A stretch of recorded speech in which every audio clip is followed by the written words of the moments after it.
Vas-y, on voit rien, mon père.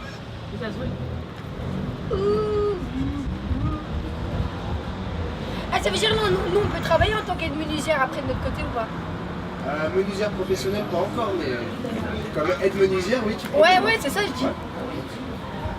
Mais nous, on a des. Mais en face du chantier, je cherche un aide-menuisier. Bah, tu peux aller voir. Non.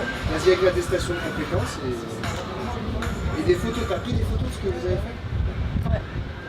Ça, les menuisiers, ils aiment bien quand tu cherches du boulot, avoir un petit bout de photo, tu montres des choses que tu as faites. Comme dans le maquillage. Dans tous les boulots, tu as un rendu.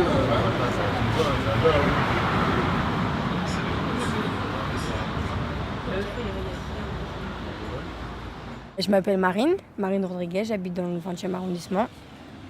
Je suis sur un chantier éducatif qui est mené par Extramuros, qui est sur 3 semaines.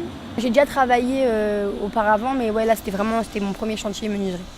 J'ai fait du babysitting, après j'ai travaillé au McDo, après j'ai travaillé 1 mois à Zara et après au chantier.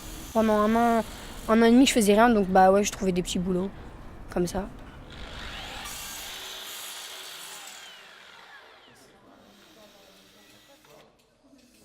Extramuros, on est une association d'éducation populaire qui existe depuis une dizaine d'années maintenant. Et on travaille essentiellement à partir de matériaux récupérés, bois et dérivés. On fabrique des équipements collectifs avec ces matériaux, en sachant qu'on ne fait pas de vente, on n'a pas de but lucratif. Tout ce qu'on fait, c'est des activités soit en participatif ou des activités éducatives, et notamment donc, ce qu'on appelle des chantiers éducatifs, qui sont grosso modo des activités d'insertion ou de préinsertion avec des jeunes très éloignés de l'emploi. L'idée, c'est pas d'en faire des menuisiers, c'est des périodes de chantier qui sont trop courtes, mais c'est de les remobiliser sur un projet collectif pour le quartier.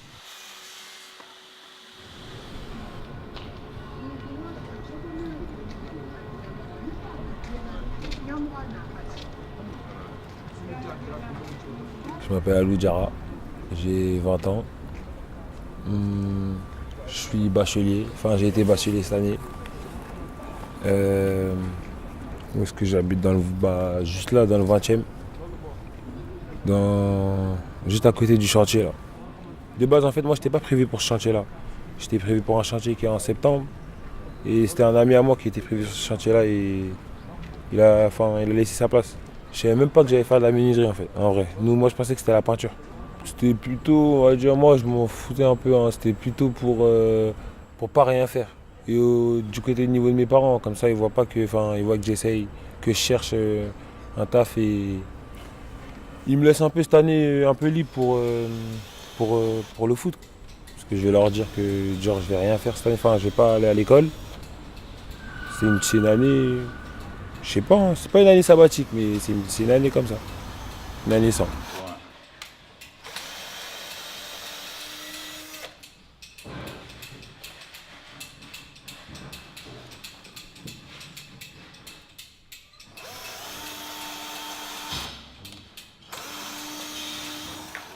On essaye de profiter de cette parenthèse qu'est le chantier, où les jeunes sont là, sont motivés et mobilisés, profiter de cette parenthèse pour essayer au maximum qu'il y ait une suite. Les faire rencontrer la mission locale qui vient chez nous à chaque chantier, les orienter vers un partenaire, etc. Parce que ce qu'il faut savoir, c'est que c'est des jeunes qui sont parfois dans des parcours tellement abîmés qu'en fait, déjà les avoir 2 semaines à plein temps, entre guillemets, c'est un exploit. Et que même pour les éducateurs, c'est un temps où ils passent beaucoup de temps avec ces jeunes, ils peuvent discuter avec eux, ils peuvent un peu prendre du recul sur les tracas de leur vie quotidienne, on va dire. Et donc, profiter de ce moment-là pour que ce soit un rebond, que ce ne soit pas juste une parenthèse où après les jeunes redisparaissent dans la nature, repartent dans certains travers éventuels et du coup n'avancent pas sur un projet. Comme je suis suivie au club des Réglisses, et en fait, une copine, Mélissa, qui fait le chantier avec moi aussi, était branchée sur le chantier. Et en fait, j'ai entendu ça de bouche à oreille. Et j'ai vu qu'on était rémunéré, que c'était c'était court, c'était 3 semaines. Je me suis dit, pourquoi pas. Moi, personnellement, j'ai compris que c'était compliqué le travail. Parce que après, on n'a plus trop notre journée. En gros, on est fatigué après la journée. Genre, moi, je travaillais pas, ça veut dire que je faisais rien. Je sortais à midi, même 14h. J'étais là jusqu'à pas d'heure. Et là, c'est plus pareil. Je dois rentrer tôt. Si je rentre tard, j'ai du mal à me réveiller. Ah ouais, c'est compliqué. Je serais prêt à refaire des chantiers de menuiserie. Après, je serais pas prêt à faire. Enfin, je voudrais pas que ce soit mon métier pour la vie.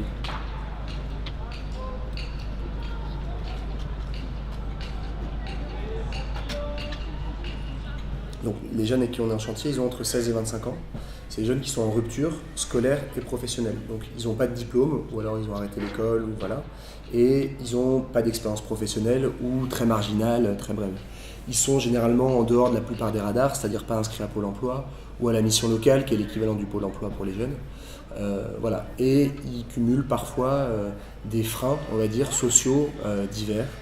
Des questions de logement, de précarité, des questions parfois d'addiction, parfois des problèmes psy, parfois des problèmes avec la justice, la PJJ, etc.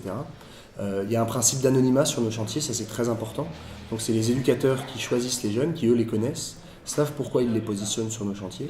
Et nous, ensuite, on n'a pas à savoir, sauf cas très exceptionnels, si ça mettait en danger la sécurité du chantier, mais on n'a pas à savoir quel est leur parcours, ce pourquoi ils sont là. T'es gauchère. Quand on m'a dit menuiserie, je me suis dit bon, je vais faire ça plus pour l'argent plutôt que pour le métier en lui-même. Je me suis dit ouais, c'est un truc de mec. Bon voilà, je vais pas, je pensais vraiment pas tenir. Maintenant, je sais utiliser des machines. Je sais à peu près ce que c'est qu'être menuisier. Je pourrais aussi moi aussi monter des meubles si j'en ai envie. En septembre, j'ai mon concours d'entrée.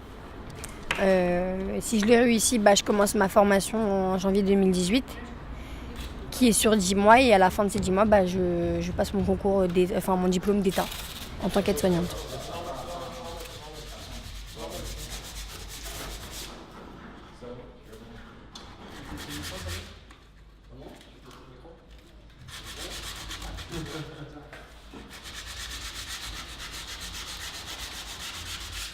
L'objectif profond final de l'éducation populaire, que ne se donne pas en tant que telle l'instruction publique obligatoire, c'est l'émancipation individuelle et collective. Et ça c'est essentiel parce qu'aujourd'hui l'éducation nationale, son objectif c'est justement l'insertion professionnelle, et c'est loin d'être la même chose, surtout dans une société où le travail se précarise de plus en plus et où on peut être très inséré professionnellement et très déstructuré socialement, voire mentalement, parce que les conditions de travail sont très difficiles et qu'on marche un peu sur la tête de ce côté-là.